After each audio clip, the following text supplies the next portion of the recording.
Oi, eu sou o Leandro Gouveia, da Rádio CBN. Oi, eu sou Mariana Iwakura, editora-chefe de Pequenas Empresas e Grandes Negócios. E esse é o podcast Como Eu Cresci, uma parceria da CBN com Valor Econômico e com Pequenas Empresas e Grandes Negócios. O podcast faz parte do Média Mais, uma parceria do Valor Econômico com Pequenas Empresas e Grandes Negócios. Aqui a gente dá destaque para as médias empresas, esses negócios que ficam entre as pequenas e as grandes empresas e que muitas vezes acabam passando despercebidos, né? Mas têm um papel essencial na economia. O nosso objetivo é dar visibilidade para as médias empresas e mostrar como elas são fontes de inovação, de força e de crescimento. E aqui no Como Eu Cresci, a gente tem te mostrado em episódios quinzenais como essas empresas fazem para crescer a partir das histórias desses negócios. Quem que a gente traz hoje, Mari? Hoje a gente vai conversar com o Minoru Kamati, que é o CEO da Soneda. Ele veio compartilhar a história dessa rede que tem mais de 50 perfumarias em São Paulo, 1.000 funcionários e 20 mil produtos no portfólio. Minoru, é um prazer ter você aqui com a gente hoje. Nossa, eu que agradeço, é um prazer. Bom, vamos começar pela história da família, né, Minoru? Os Kamati vieram do Japão para o Brasil em 1934 e foram trabalhar em diversos setores, começando pela lavoura, como muitos imigrantes japoneses. Né? Meu avô, com 38 anos, ele acaba resolvendo vir para o Brasil, né? O Japão estava com dificuldades, o Brasil era uma oportunidade. Meu pai, na época, tinha 4 anos de idade, então eles foram direto para a lavoura e tal. E aí foi bem sofrido, né? E aí, depois de alguns anos, já se estabeleceram, e em 72 eles conseguiram uma oportunidade para vir para o varejo de roupa infantil, em 72, né? E aí, em 75, meu pai se separa do meu tio, vem para a Moca, e a gente vem junto, né? Eu, na época, só tinha 6 anos de idade, vim para a Moca. E aí, meu pai começou a empreender no varejo infantil, e aí, em 94... surge a oportunidade de a gente abrir a primeira perfumaria lá e tal. E aí meu pai me convida para tocar essa loja aí, e aí inicia a nossa jornada nas perfumarias, né? Antes disso, foram outros empreendimentos, né? A perfumaria não foi a primeira. Na verdade, assim, né? Eu era o caçula, então, assim, eu não me dava tão bem com os meus irmãos mais velhos, então, assim, eu acabei meio que saindo da família, fui trabalhar fora, fui empreender fora, né? Na época da faculdade, eu acho que assim, minha principal escola, acho que foi, na época da faculdade, tinha uma entidade chamada Aliança Beneficente Universitária, chamava ABUNI, e ela prestava serviço assistencial em cidades do interior de São Paulo. Então lá era uma entidade beneficente, então a gente tinha que ajudar a criar eventos para sustentar a entidade. Então eu falo que foi o meu primeiro grande laboratório, porque eu podia empreender no CNPJ que não era meu. Então a gente criou festa do sorvete, fazia feira livre, arrecadava roupa para vender na feira, para arrecadar fundos para essa entidade. Aí depois disso eu acabei fazendo um jornal para a comunidade, né, assim, eu era sempre envolvido com os eventos lá. E aí, depois disso, meu pai ia abrir essa loja. E aí ele falou, olha, vem tocar essa perfumaria, porque, né, assim, não tinha ninguém para tocar e tal, e eu acabei voltando para a família para tocar a perfumaria, né. E o seu desejo sempre foi empreender? Eu acho que eu descobri, nessa entidade, sabe? Porque assim, você começa a imaginar coisas como... Você já estava na faculdade, né? Que faculdade que era? É a faculdade de administração, eu fazia São Judas Tadeu. E aí, assim, sabe, descobri essa veia empreendedora de querer, sei lá, sabe... Eu sempre pensava assim, olha, que tipo de coisa que eu gostaria de frequentar que eu fosse convidado. Então era uma festa, ou mesmo as lojas, hoje eu acho que eu olho sempre com esse olhar, né? Puxa, o que me encantaria, né? Então, aí eu acabei abandonando essa veia de eventos, né? Mas eu falo que hoje na loja eu acabo aplicando, porque assim, eu sempre fico com essa mentalidade, né? A gente vai para as feiras de Nova York, da NRF, que são feiras de varejo, e a gente acaba se inspirando para tentar pensar, puxa, como que seria a loja que eu gostaria de visitar, né? Então, assim, eu tento hoje trazer esse lado de eventos para as lojas, né? E aí, em 94, a gente começa as nossas lojas, e aí eu fiquei sócio, eu e minhas 2 irmãs, né? Eu e minhas 2 irmãs, a gente vira sócio e tal. E aí, a gente fazia parte de uma outra rede, aí meu irmão abriu as lojas dele, meu outro irmão abriu outras lojas, meus primos. Então, assim... Tudo perfumaria. Todos perfumarias, mas nenhum eram sócio. Eu só era sócio das minhas 2 irmãs, né? Da mesma marca. Da mesma marca. E aí a gente vem nessa toada e tal. Graças a Deus a vida melhorou, né? Assim, a gente... Puxa vida, né? A gente... nesse intervalo eu acabei perdendo uma irmã em 2003, né? E aí quando foi agora em 2016, né? Eu resolvi ir para o Japão, né? Então você imagina que lá em 2003, quando eu perdi a minha mãe, né? Eu passei a levar meu pai para pescar, porque a minha mãe era grande parceira do meu pai na pescaria. E quando a gente ia pescar, na volta, eu passava por uma cidadezinha que era a nossa cidade natal, e o japonês tem esse costume de visitar o túmulo, né? E aí a gente visitava o túmulo do meu avô. E lá no túmulo do meu avô tinha cravado o endereço do Japão. E eu falava, pai, mas por que o nosso avô quis cravar o endereço do Japão? Ele falou, olha, você foi o último neto que ele viu nascer, né? E ele entendia que talvez a família não voltasse mais, mas ele ainda tinha essa esperança, né? Então, e aí quando em 2016 a gente falou, puxa vida, né? Vou lá visitar o Japão, né? Quero conhecer essa terra. E aí, meu pai tinha contato de um primo da faixa etária dele, de mais de 80 anos, tal. Eu liguei para ele, consegui um contato de uma tarde, aí ele me levou para conhecer o templo que a família frequentava lá, a casa onde meu pai nasceu, tal, né? E aí, nossa, quando eu voltei de lá, voltei muito inconformado, né? Porque eu falei, nossa, né? Meu avô com 38 anos, toda essa dificuldade, passou 60 dias para chegar aqui no Brasil, né?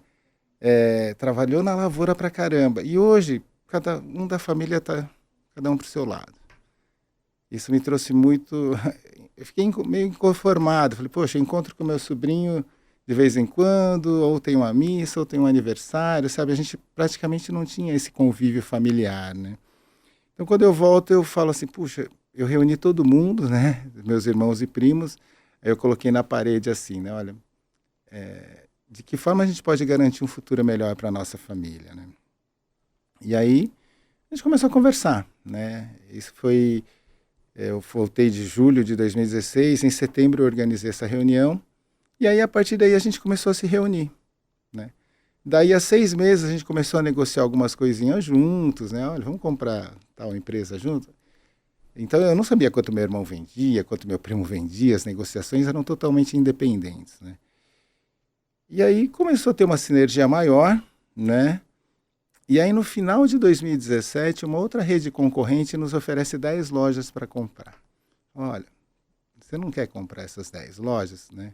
Ele era um distribuidor e ele tinha essas 10 lojas de varejo. Aí eu falei, nossa, era dia 27 de dezembro quando ele me ofereceu e dia 10 eu ia para Nova York, nessa feira. Aí eu reuni minha família na semana seguinte e falei, olha, o seu Rogério está oferecendo essas 10 lojas aí. Será que não é uma oportunidade para a gente ser sócio de fato, né? Será que Deus não está dando essa oportunidade para nós? E aí a gente resolveu encarar essas 10 lojas. Então, na verdade, a gente virou sócio das 10, mas as outras lojas, aqui eram 16, né? Somando eu tinha 5, meu irmão tinha 2, outro tinha 2.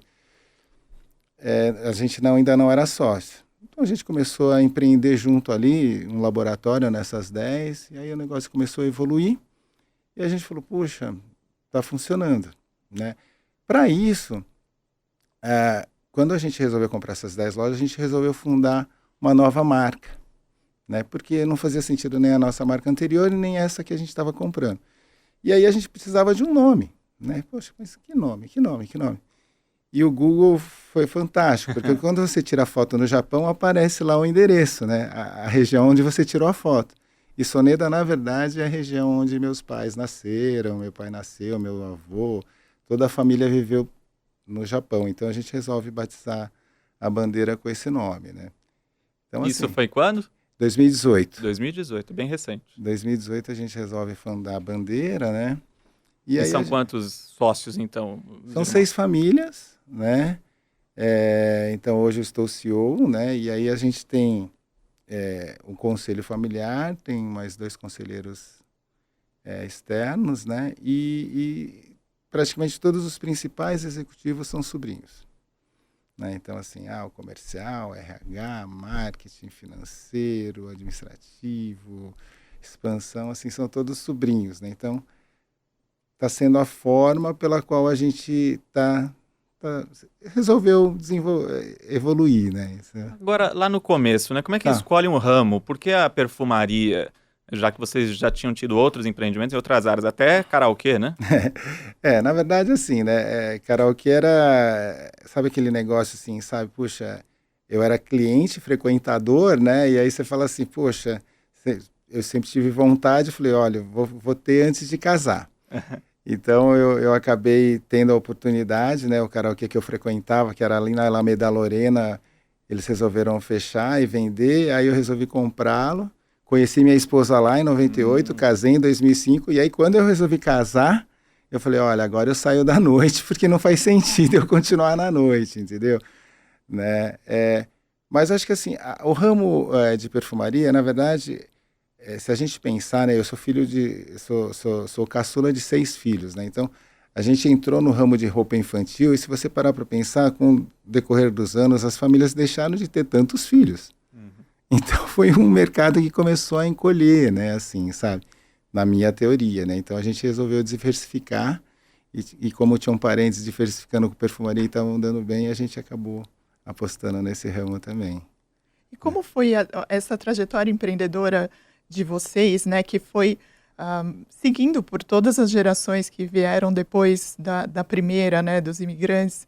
Porque a gente vê muitos imigrantes que vieram, trabalharam na lavoura, acabaram empreendendo com comércio até, porque era um caminho possível e atendiam a comunidade e também as pessoas locais ali fora da comunidade japonesa, mas não estimulavam isso nos filhos tanto, né? Queriam que os filhos fossem estudar, fazer faculdade e ter um emprego para a vida toda. Muitos foram estudar engenharia, administração, como você.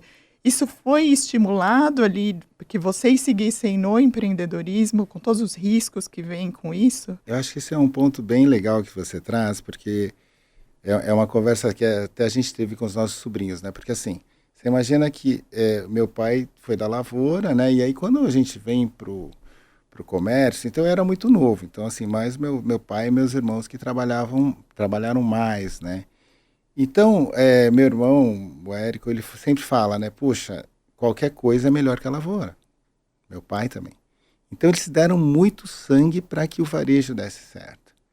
E esse dar muito sangue acabava que não tendo tanto tempo para os filhos, né? Então, de certa forma, os meus sobrinhos acabavam tendo essa, não sei que termo utilizar, mas assim, sabe, não seria a aversão, mas, puxa, né, o varejo e tal, né? Certa resistência. É uma certa resistência. Quando a gente traz, quando a gente resolve montar a Sonedo e a gente traz todo mundo, né, eu no meu papel de CEO, eu comecei a encaixar cada um para um papel executivo, né, e que de fato, assim, exigia uma complexidade diferente de ter a barriga no balcão como varejista, né. Então, assim, acho que a grande dificuldade do varejista pequeno crescer é exatamente porque não tem tempo de pensar em crescer, porque ele sempre está com a barriga encostada no balcão. Então, quando a gente consegue trazer todos os sobrinhos, né, para empreender junto, é nesse sentido de como que a gente pode garantir esse futuro melhor para a família, né, encarando o varejo de uma forma diferente, né, a evolução do varejo, né. Então, assim, né, eu, por exemplo, eu mesmo, nossa, eu era pequeno, puxa, meus amigos iam passear de sábado e eu tinha que ficar na loja.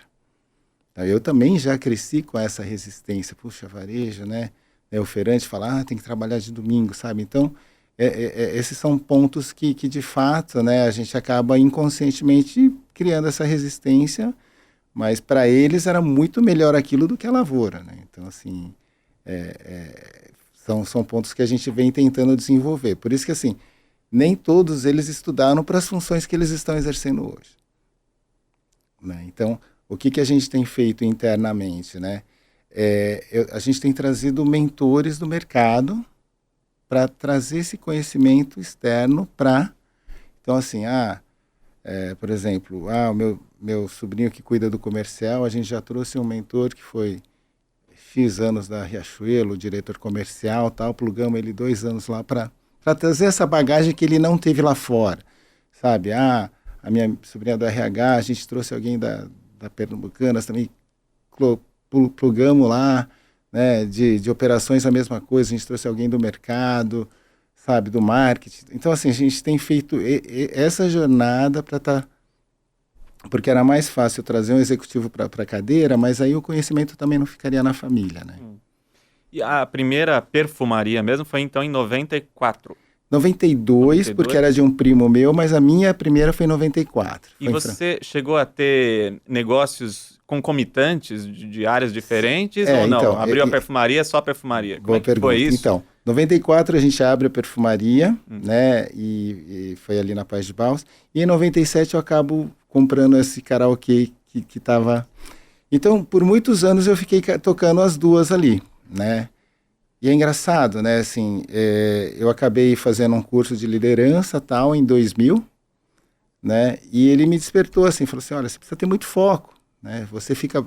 Ele usava, se você fica olhando aqui, você não consegue, pratos, né? Você não consegue dar foco, né? E aí uma ficha caiu. E aí é engraçado, porque esse curso ele me indicou a ler 2 livros, né? Os Segredos da Mente Milionária, né? E Pai Rico, Pai Pobre. São clássicos, mas eu brinco que as pessoas... você leu o livro? Leu. Tá, qual é o mantra dos Segredos da Mente Milionária? Ninguém lembra, né? E eu lembro muito, assim, sabe? Que ele falou assim, pensamentos geram sentimentos, que geram ação, que dão resultado. Quando eu fiz esse curso, em 2000, a minha perfumaria vendia muito pouco. Então, era uma fase que eu estava endividado, então eu trabalhava até às 7 na loja, depois ia para o karaokê, estava endividado no banco, meu cabelo estava caindo, de fato estava caindo, né, de estresse, né? E quando ele fala de ter foco, né, eu falei, puxa vida.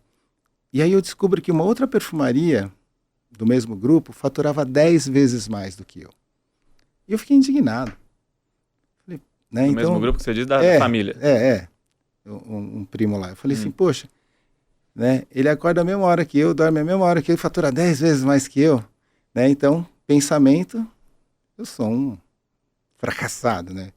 Então, qual o sentimento que gerou? Indignação.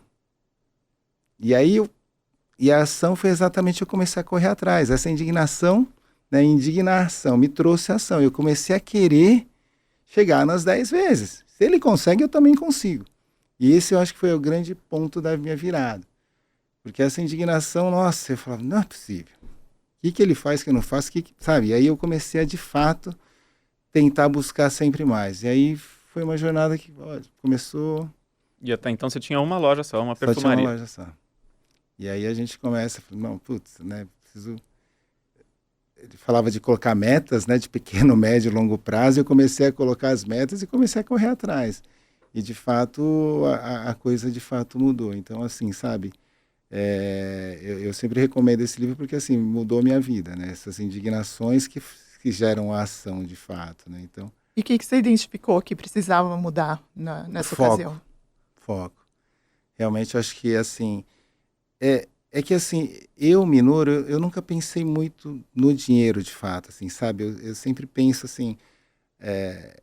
E é uma característica, não tem jeito, sabe? Né? Assim, é o dinheiro não como causa, como efeito, né? Então, eu sempre fui assim. Eu pensava no karaokê, nossa, eu trazia baiano de Porto Seguro para dançar, porque eles eram os garçons e serviam dançando, então era uma atração. E, de certa forma, ele...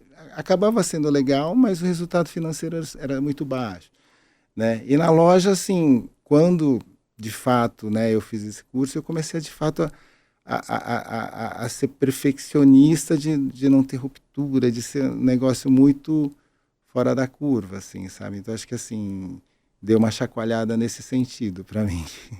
E aí, quando que efetivamente começa a crescer o negócio da perfumaria mesmo? Você começa já a abrir outras lojas? Então, isso acontece em 2000, né? E aí, no próprio ano de 2000, eu abro nossa segunda loja. E aí, em 2003, eu abro minha terceira loja lá em Guarulhos, que aí também foi um ponto de virada. E aí, a gente começa a escalar a abertura de lojas aí, né? E aí, como eu disse, era só eu e minha irmã e minhas 2 irmãs. Então, assim, sabe?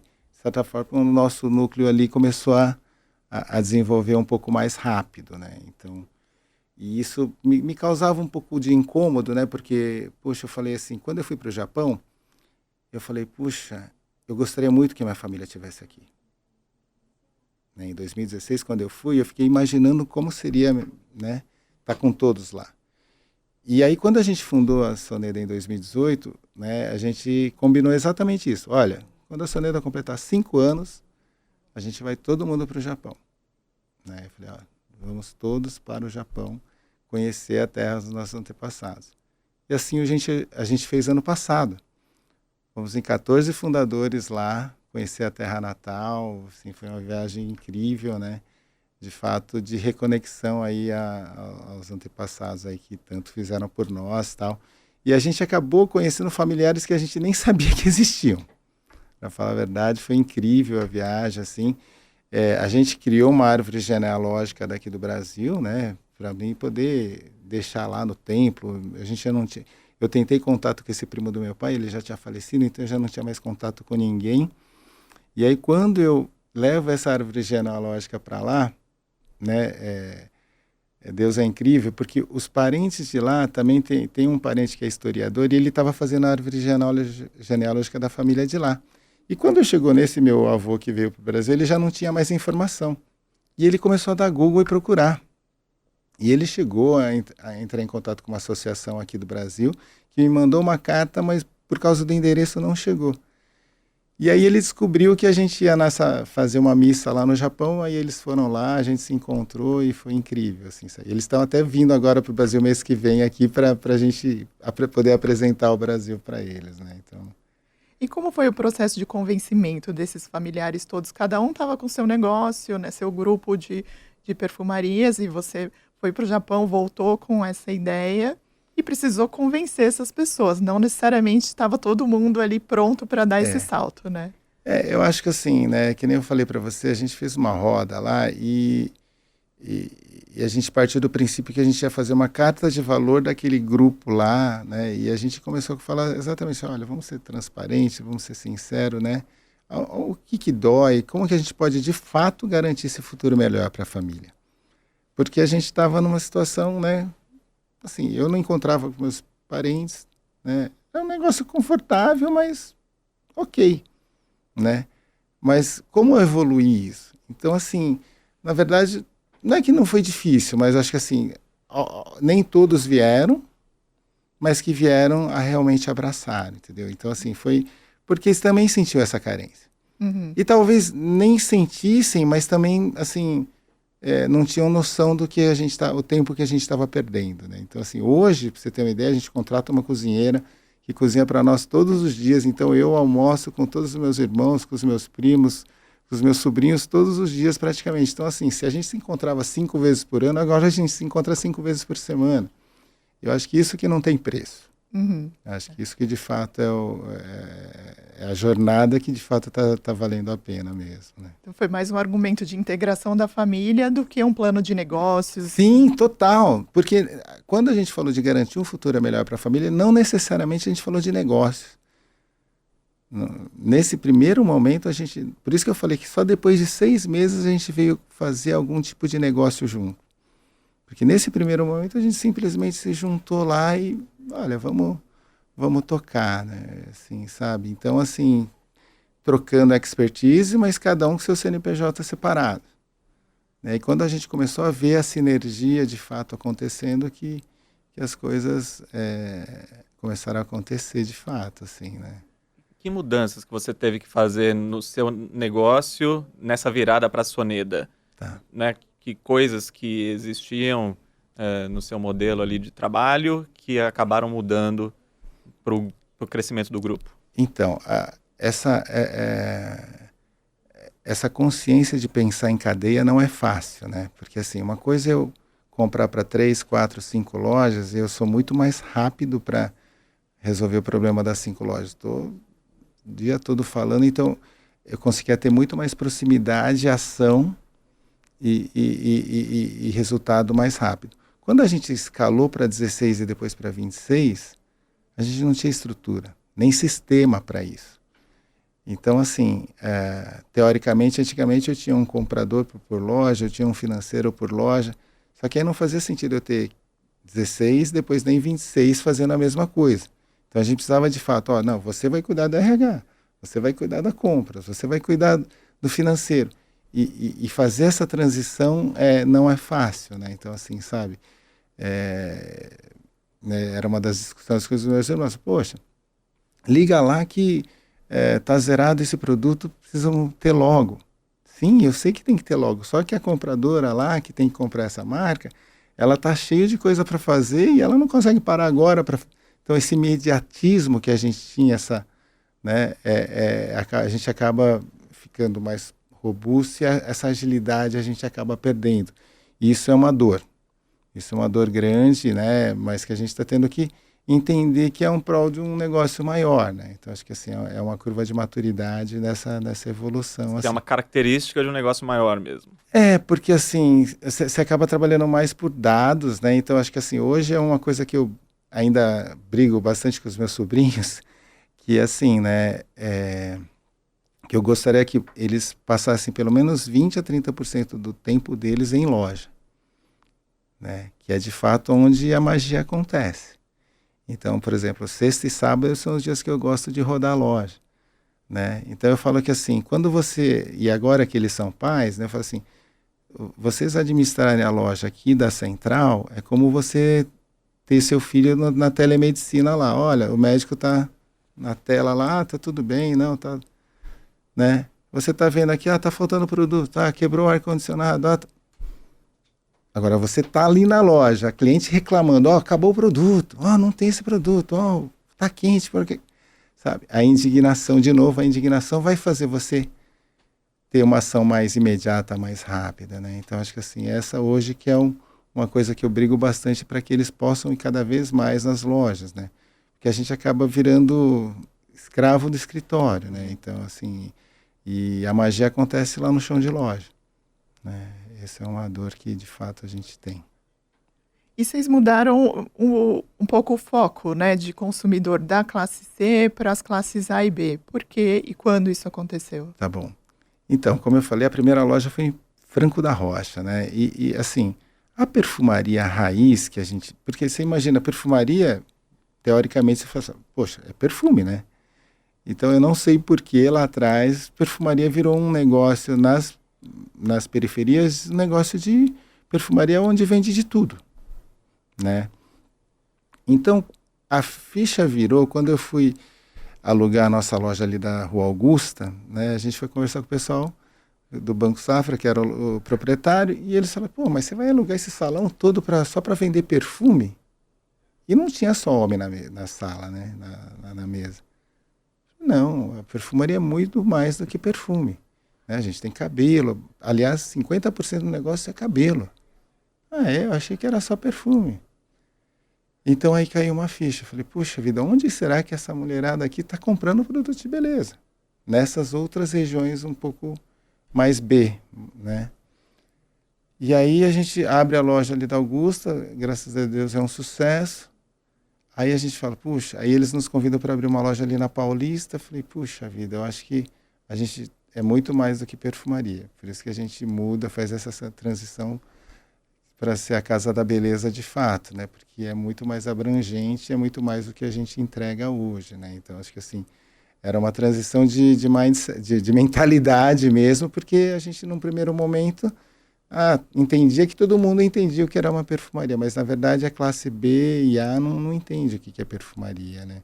Mas a região periférica que entendia o que era perfumaria. Então não foi uma intenção mudar o público. Não. Você mudou a loja que acabou atingindo outros públicos. Então, tanto é que aí a gente vem abrindo mais lojas em shoppings, né? Então a gente fez em 2022 um evento para comunicar esse novo posicionamento estratégico. A gente estava mirando um pouquinho mais para as regiões, né, menos periféricas. Então a gente veio para Moema, Itaim, Paulista, shoppings, que era exatamente esse público que tem mais carência desse tipo de diversidade, vamos dizer assim. Então tinha a intenção também de aumentar o público, sim, né? Sim. Porque até então a gente só ficava buscando públicos do mesmo perfil, e aí a gente faz esse direcionamento para outras classes sociais. Você nunca trabalhou para ser um AAA aqui, um público Azão, mas a gente entendia que ali era para fazer uma transição do C para o B, né? E essa loja da Paulista, né? Ela é mais até do que uma loja, tem um espaço de eventos, tem um centro de inovação. Conta pra gente. Tem um lamen, vendendo muito lamen todos mesmo? os dias. Nossa, tá vendendo basicamente 400 lamens por dia. Nossa, bom saber. Eu conheço a loja, mas não tinha Não, visto ainda. inaugurou agora, faz que menos legal. de 2 meses lá no nosso piso. Então, essa loja ela nasce em 2023, né, num projeto super ousado nosso. O prédio estava fechado, cheio de problemas com a prefeitura. E a gente recebe esse desafio de tentar regularizar o prédio e abrir uma loja lá. Então, a gente criou uma loja em 3 pavimentos, né? Então, no pavimento, no subsolo, a gente criou o piso Japão, né? Que a gente chama de piso do passado, que a gente traz uma loja da Daiso, com produtos japoneses, a gente tem um jardim oriental e agora tem um painel lindo da Camila Gondo e aí agora a gente traz esse lamen que inaugurou há menos de 2 meses, que tá bombando lá, vendendo muito lamen lá. Tem até os cozinheiros que vieram do próprio Japão para prepararem o lamen lá. E aí no piso térreo, que a gente chama de piso presente, né, que é o nosso mundo da beleza, de fato, onde tem as principais marcas nacionais importadas ali do mundo da beleza, né? E o piso de cima a gente chama de piso do futuro, que é o piso onde a gente tem o salão bioma, onde a gente tem produtos mais naturais, que a gente chama da beleza consciente, da beleza limpa, que a gente entende que é um nicho pequeno ainda, mas que cada vez mais os consumidores querem entender se é vegano, se foi testado em animais, dos ingredientes, né? Então a gente cria esse piso do futuro, onde a gente tem um rooftop de eventos, tal, que tem um café também. Então virou nossa flagship e que está assim sensacional, assim, a gente tem feito muito lançamento das empresas no nosso rooftop, utilizado o telão ali para fazer várias interações com as indústrias, muito legal. E como é que veio essa parceria com a Daiso? Não é só lá, né? Não. Essa loja da Augusta. Boa pergunta. Então, em 2021, depois dessa inauguração da nossa loja da Augusta, né, desse novo posicionamento, né, foi a primeira, a Daiso nos procurou. Né? Era período de pandemia, eles só tinham lojas em shopping, e naquela época os shoppings estavam fechando, e eles estavam buscando parceiros na rua. Então eles têm 3 parceiros na rua, a GPA, o Hirota e a gente. Então eles nos procuraram propondo essa parceria e a gente aceitou.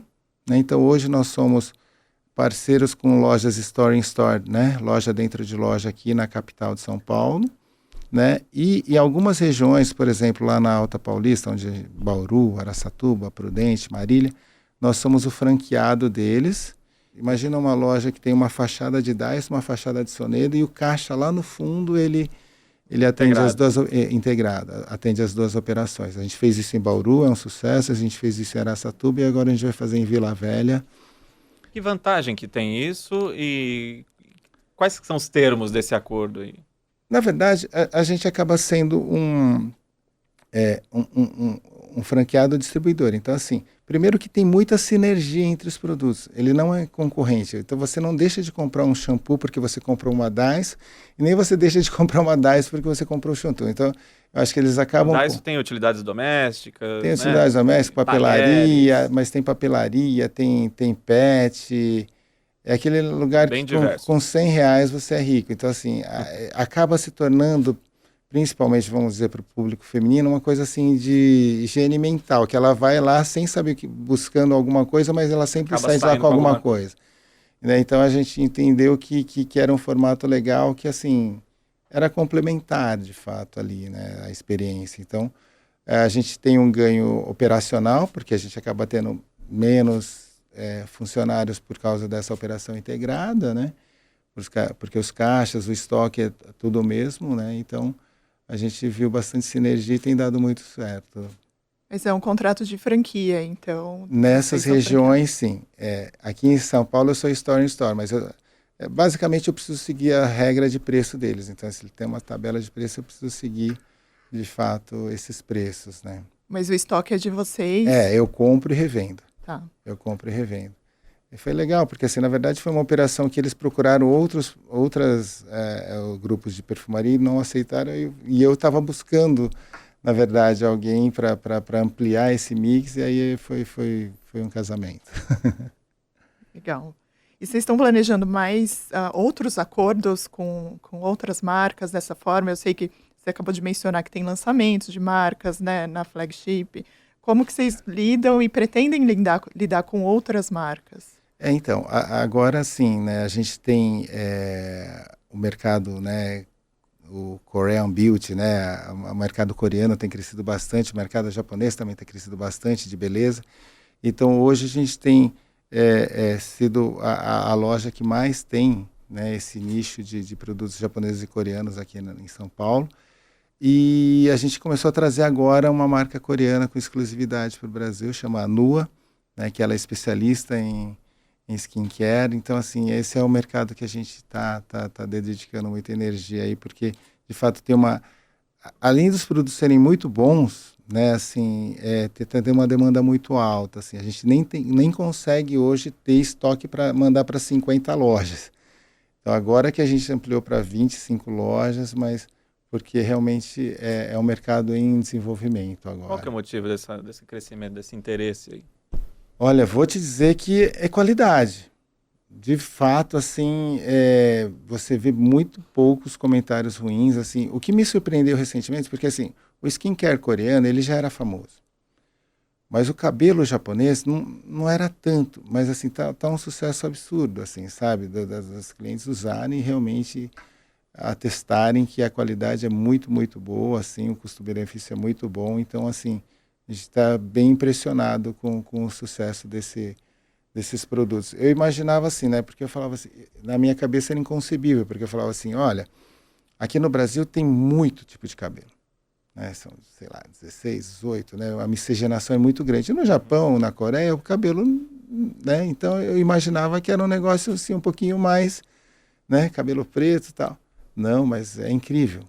É incrível como, sabe, 100% das pessoas que usam gostam e indicam. Então, assim, tá uma demanda bem alta desse mercado aí, crescendo bastante. Você falou que vocês vão para a NRF, né, que é um grande evento de varejo, de tendências do varejo que acontece em Nova York em janeiro sempre.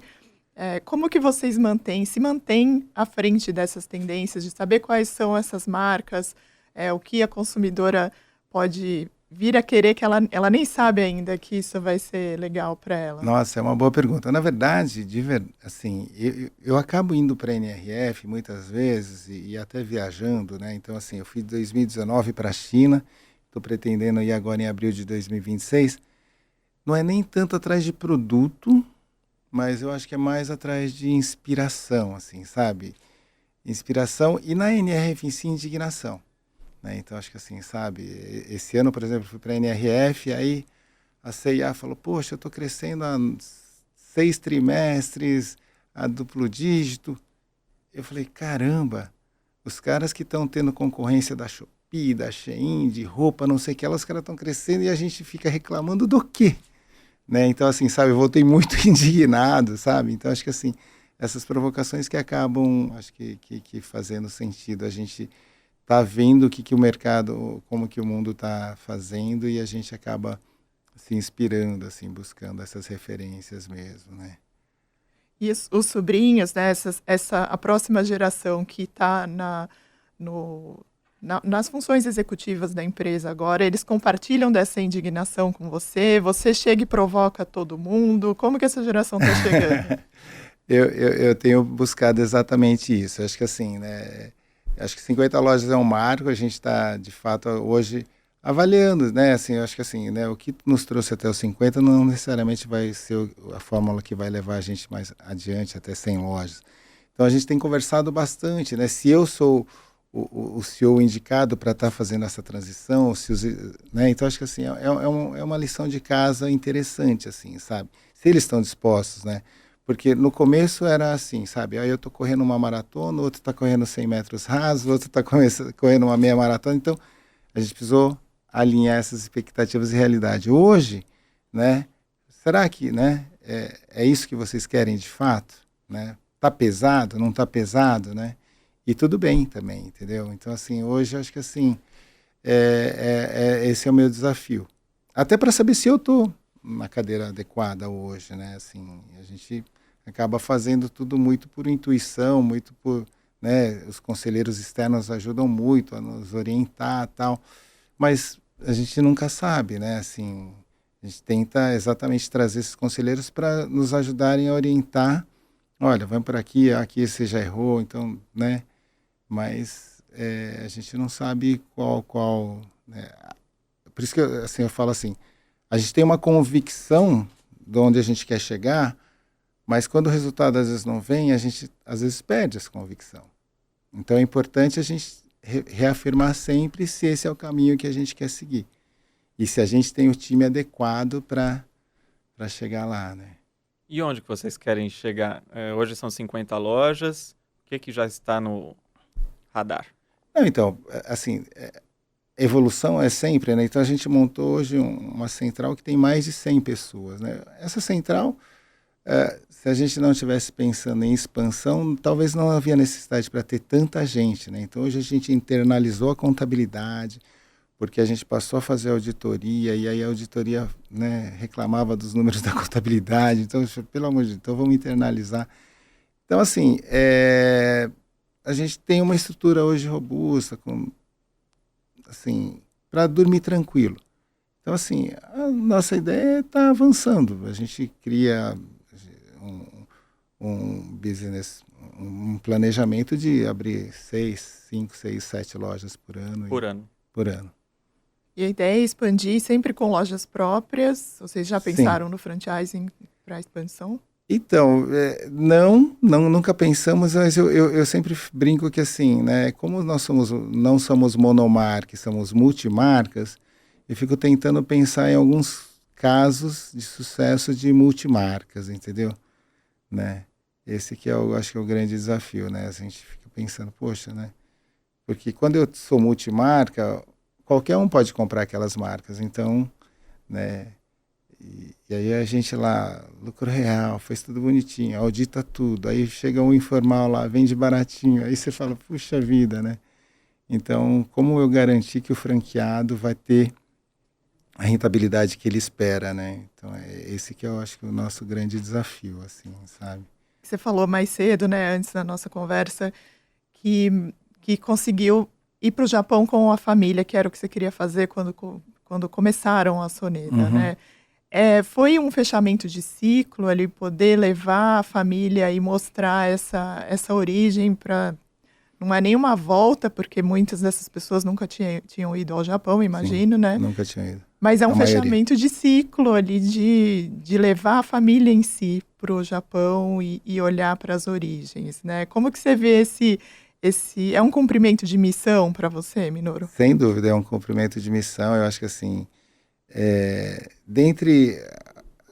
quando a gente fundou a Soneda, a gente falou em ir para o Japão, a gente falou em marca própria, a gente falou em lojas em shopping, a gente falou em e-commerce, que até 6, 7 anos atrás a gente não tinha. Então eram as metas para esses anos. De certa forma, só a marca própria que hoje a gente ainda está engatinhando, a gente começou algumas marcas, mas a gente não colocou toda a energia ainda, mas a gente tem evoluído. Mas fora essas, todas as metas que a gente colocou lá 5 anos atrás na fundação, a gente, graças a Deus, conseguiu realizar. Né? Você acha que ajudou essa viagem a colocar todo mundo no mesmo barco, assim, no mesmo propósito? No mesmo propósito, sim, né? Mas como todo mundo também já era comerciante, né? Então, assim, sabe, o ruído do mercado sempre vai acontecer, não tem jeito, né? Assim, sabe? Então, as nossas reuniões de conselho sempre são assim, porque não tem jeito, cada um pensa de um jeito, né? Olha, o resultado não está vindo, corta aqui ou tira ali, né? Mas isso é natural, muito natural do mercado, não tem muito, né? Então, e até bom, né? É até ótimo, porque a unanimidade sempre a gente tenta consensuar ao máximo, mas por isso que eu falo que esses conselheiros externos ajudam muito a trazer a gente para o chão e olha, isso daqui já tentamos ali na rede tal. Então acho que assim, sabe, trazer o fora para dentro é muito importante para a gente evoluir como empresa, assim, sabe? Ainda mais tratando de família, né?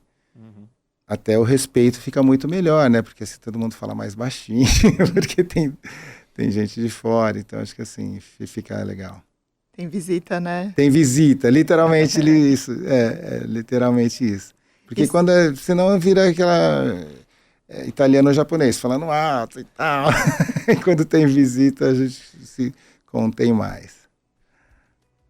Bom, a gente vai chegando ao fim da nossa conversa. E antes, uma pergunta que a gente tem feito a todos os convidados que passam aqui pelo Como Eu Cresci, que é o seguinte: se você pudesse dar uma dica para quem está empreendendo, para crescer, a empresa tem que... Vou voltar um pouquinho antes, tá? Quando eu tinha 15 anos, eu repeti na escola, né, no primeiro colegial. E aí, quando eu vi a minha mãe, a cara de decepção que ela fez, né, ela me pegou pelo braço, não é possível. E ela confiava tanto em mim, e fomos até o colégio, e ela ficou assim, sabe? E aquele dia eu fiz uma promessa, que eu jamais ia decepcioná-la. Então, para uma empresa crescer, para algum empreendedor crescer, ele precisa honrar os pais. Naquele dia eu decidi honrá-la, falei, nunca mais a senhora vai se decepcionar comigo. Então, é assim que eu tenho feito. Então, assim, sempre que eu tenho que tomar uma decisão difícil hoje, eu falo, será que minha mãe vai se orgulhar? Né? É ético, é humano, é próspero, sabe? Será que a minha mãe vai se orgulhar? Será que meu pai vai se orgulhar? Aí eu tomo a decisão e invariavelmente Deus tem abençoado. Então acho que assim, a empresa tem que só honrar os pais, já vai dar certo, com certeza. Muito bom. E não desistam, crianças que repetirem de ano. Sim, exatamente. Minoro, foi ótima conversa. Muito obrigado. Muito obrigado, viu? Obrigado pela oportunidade. Abraço a todos. O podcast Como Eu Cresci é uma parceria da CBN com Valor Econômico e com pequenas empresas e grandes negócios. Eu, Leandro Gouveia e a Mariana Iwakura fizemos o roteiro e a apresentação. Os trabalhos técnicos hoje são de Débora Gonçalves e Cauã Felipe. Lembrando que Como Eu Cresci faz parte do Média é Mais, que é um projeto que, além do podcast, tem também uma cobertura especial nos sites de Pegni e do Valor Econômico, uma newsletter e vídeos nas redes sociais. Se você quiser falar com a gente, pode mandar uma mensagem para mim no e-mail miwakura, que é miwakura, @edglobo.com.br, ou pelo Instagram, que é @mari_iwak. Meu e-mail é leandro.gouveia@cbn.com.br. Você também me acha no Instagram como @lereisgouveia. Você também pode deixar sua mensagem na caixinha de comentários do Spotify. Não esquece de seguir o podcast Como Eu Cresci na sua plataforma de áudio favorita e também deixar 5 estrelas no Spotify para dar aquela força. Daqui 15 dias tem um novo episódio. Mari, até lá. Até lá. Obrigada.